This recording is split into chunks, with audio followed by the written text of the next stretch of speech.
There's a way to get most of your money back out of a deal and build your financial freedom in years, not decades. You're going to need to know how to look for the right property. I'll show you step by step with a real deal on how to BRRRR, the investment strategy that will change your life. BRRRR stands for buy, rehab, rent, refinance, and repeat. It's a real estate investment strategy that involves a systematic process to acquire and improve properties for rental income and to return your down payment or repair costs to do it all over again. And this fun strategy is based on this book by my pal David Green. So if you don't know what this is, just get this and read it, watch this video, figure it out. So you might be asking, how do I break down each one of these steps? And here we go. So you buy, you acquire undervalued or distressed property. You rehab, renovate to increase the property value. Then you rent, find tenants for rental income. You refinance, secure a new loan based on the higher property value. Then you repeat. You use those refinance funds to invest in the next property and BRRRR all over again. This allows you to leverage your initial investment and continually grow your portfolio over time. It's very powerful. I'm going to analyze a real deal that we successfully went through the entire BRRRR process on.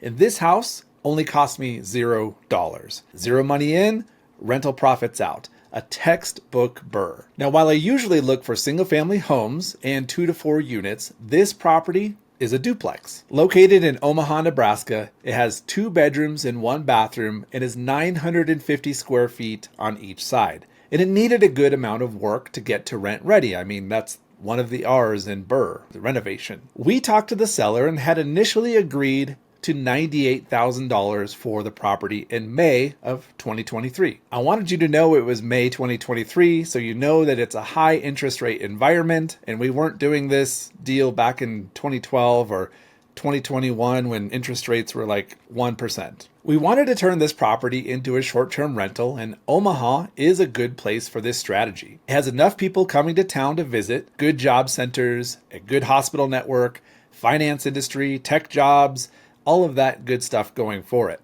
If we could even get only $100 per night per side and only rent it for 20 nights per month, that's still $4,000 in income. But I think we could do better than that, but we're going to base it on those really conservative numbers. The plan was to do the initial purchase with a hard money loan at 10% down and then refinance into a DSCR loan after 6 months. If you don't know what a DSCR loan, it's a debt service credit loan where they mainly look at your credit rating and the actual debt service. So how much the property is bringing in versus how much you're paying out for expenses. We had 2 contractors walk through the property and had a good idea on the rehab costs, around $67,000 for both of the units. 2 kitchens, 2 bathrooms, flooring, paint, upgrading some of the systems. Nothing too major like foundation repair or having to replumb or install electricity inside the whole property, nothing like that. I'll go ahead and plug in all of those numbers and the actual interest rates into the BRRRR calculator. So let's go over there right now. So when you open up the BRRRR calculator on BiggerPockets, you're gonna have to fill in a ton of information. So I'm gonna go through everything I filled in to analyze this deal. Call the report whatever you like, property address. Property taxes is very important, so make sure that you have accurate property tax going in. And any photos, of course. We'll go ahead and go to the next step. This is where it gets fun. Purchase price, after repair value. This was based on information from our real estate agent. The purchase closing costs estimated to be $5,000, or you could do a cost breakdown link right here. Repair costs, $67,000. Now we're going to the purchase loan, where this is either a cash purchase or a loan. And so you're going to enter in the loan amount if you got a loan. For us, 10% down, 8% interest, and a point charged by the lender, and $2,500 is additional charges from the lender. This was a private money purchase or hard money purchase into a refinance. So this is what it looks like. The loan fees are wrapped, and this just means that we're coming in with less money down. We're going to have to pay more on the back end. This itself was an interest-only loan. You're going to have to figure out if it's interest and principal or just interest only. So enter that in here. And if there's any private mortgage insurance, which is very important to put in here. Our estimated refinance timeline goes in right here, and our rehab time, which for us was 3 months based on the 2 contractors that we talked to. So that purchase loan is great, but now you're going to have to figure out what that refinance loan is going to look like so that you know kind of the before and after, or if this entire thing is a deal. So our loan amount is going to be $200,000. So if we buy for 98, fix for 67, and we put in, we're going to refinance out for 200,000, and the property was worth 255, if you remember. Now this interest rate is 8%. This is our DSCR interest rate, and $2,500 for some closing fees. And again, we're going to wrap any points or fees from the loan, or we're going to pay them out of pocket. Put that in right here. This is not an interest-only loan, and it does not have private mortgage insurance. Now, the amortization rate is 30 years. Anything that you have a question about, of course, you can just go ahead and hover over the question mark. It's going to explain what these fields are. And of course, the red star ones are ones that you have to put in the information. It's going to be hard to amortize a loan if you don't know how long it is for or what your payment's going to be. So cap rate is optional. We're going to leave that blank. Go to the next step. Now for the other fun part, income. So based on our analysis and looking at the rental comparables, we feel like $100 a night per side with a 33% vacancy. So 20 nights per month rented, 10 nights not rented would still give us $4,000 per month. Other monthly income, this is where you'd be renting out a garage, renting out storage space, renting out an RV pad, whatever that looks like. For us, none of those things. And here are the fixed landlord expenses: electricity, water, private mortgage insurance, of course, if you have it. Important things like garbage, HOAs, insurance, and then other monthly expenses, which for us is internet and some small little things that we leave at the property for guests. And the property taxes here are calculated from the first page where we entered in the yearly property taxes. This comes over to our expenses now. So after the fixed landlord expenses are the variable ones. These are the fun ones with the vacancy, repairs and maintenance, capital expenditures, and even management fees if you have those available. So for me, vacancy was already built into my rental number. That was part of the $4,000 per month. And so I kind of preloaded it. You can obviously do the full rental amount and then throw in your vacancy into here and it'll calculate it. Repairs and maintenance, capital expenditures, these are going to be small for me because we're doing a lot of work to fix up this property.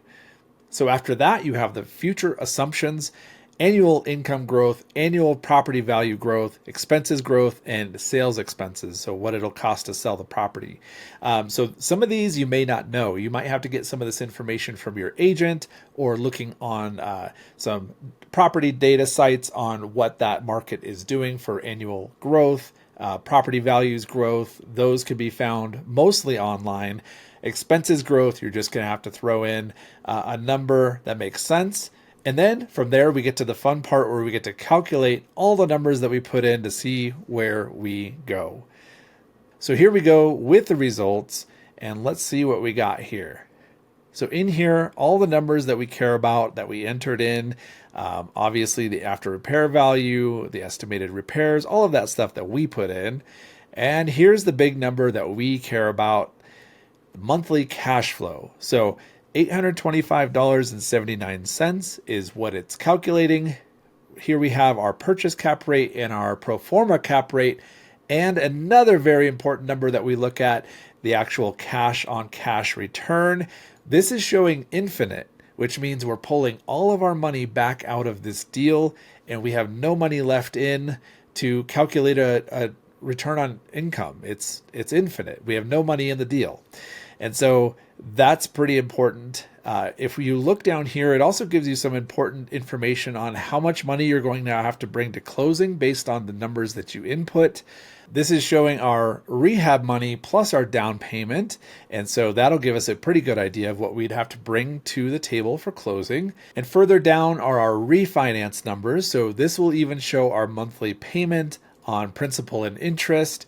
And so we have a good idea of what that payment will be after we refinance. And so if you look at all of this, it breaks it down in the pie chart. Even if you want to go through the 50% rule, you can click over here. Here we have, it automatically takes out half of the money for expenses and seeing what we have left over for cash flow. So even on a 50% rule, which is actually also found in the BRRRR book and some of Brandon's books, of course, this shows that we're still getting a $514 cash flow based on those numbers.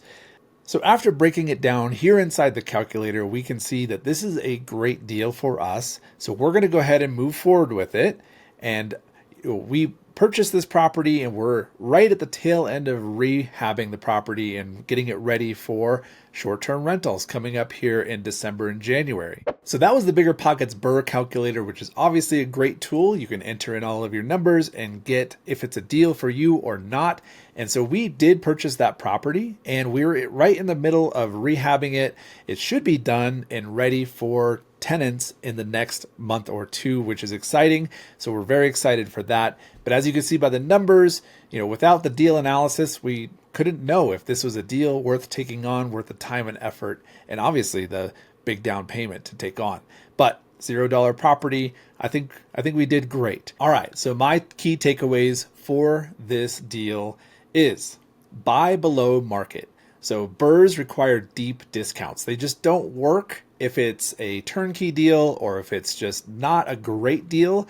You have to have a lot of built-in equity for BRRRRs to work. Easier said than done, I know. Work on your deal finding skills and work on your BRRRR skills, and these deal analysis videos will help you with the rest. This property allowed us to pull our initial 10% down payment and our entire rehab budget of $67,000, leaving us with nearly $80,000 to go and do it all over again. That $80,000 could be put to work over and over and over and over again, which is the whole point of the BRRRR. You might be thinking that interest rates at 8% are rough, but if interest rates go up on this deal, I'm locked in with these numbers with good cash flow. 8% cash flow, $820 a month. I think that that's okay. If interest rates go down, I can actually refinance and increase the cash flow even more. This is just the thought process that goes into analyzing a BRRRR deal. If you have any questions at all on how to analyze a BRRRR deal, please drop them in the comments below and let me know what I should analyze next. Please make sure to like and subscribe to the channel. You could find me on Instagram at YoungAnson or over on YouTube at Anson Young. Thanks so much for watching, and I'll catch you soon.